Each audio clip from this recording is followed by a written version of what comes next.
everybody just amazing, right from the stalwarts to the VCs, everybody. And I'll take some point from Suraj. I'll ask a question. How many of us feel that we are in the business of financial services, mutual funds के अंदर या कोई भी financial service? How many of us feel that we are into this business? सब mutual funds और financial services में? If I say we are not in the business of financial services, am I right? Yes. We are in the business of trust. Client हमें पैसा तब देगा जब हम पे trust करेगा, right? Trust is our core commodity. We need to gain trust. पैसा business वो alternative है, वो आ जाएगा. Correct? Agreeing with me on this? And Harish had again put one point.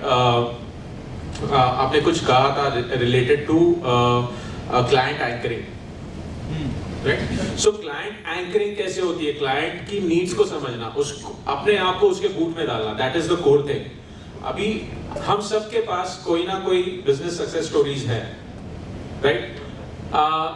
Every success story, every client is important, right? From the maid who's there, उन्होंने 500 से SIP scale up करके they have built up their families together, से लेके everything. Like a father gives me a call कि मेरे को मेरी बेटी का शादी करना है, just check पैसा कब तक arrange हो जाएगा या कब तक करना है.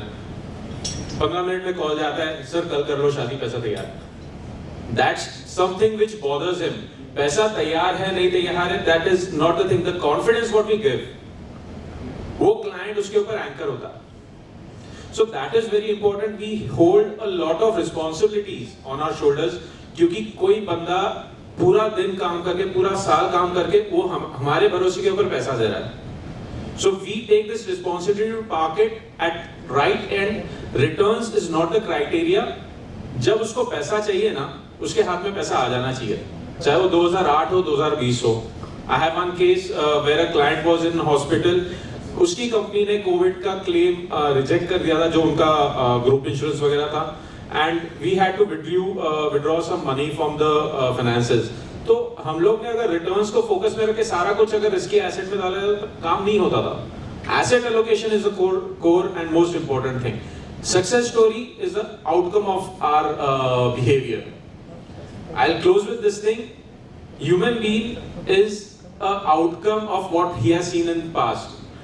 हर बंदे ने आप एज कैटेगरीज में देख लो, जहां पर वॉर्स का टाइम था, उस जनरेशन में जो लोग बड़े हुए हैं वो एक अलग माइंडसेट के साथ में बड़े हुए हैं. इंडिपेंडेंस के बाद, उसके बाद 2000s and after liberalisation 2001, financial markets coming up, और आज के डेट में देख लो, information is so readily available. YouTube सारे ज्ञानी बन के बैठे हुए हैं. तो ये जो नेक्स्ट जनरेशन है उसको हम कैसे एंकर करेंगे? That should be our thought, that should be the process what we need to believe on. कि इनके finances just don't go random, right? Thanks, that's all.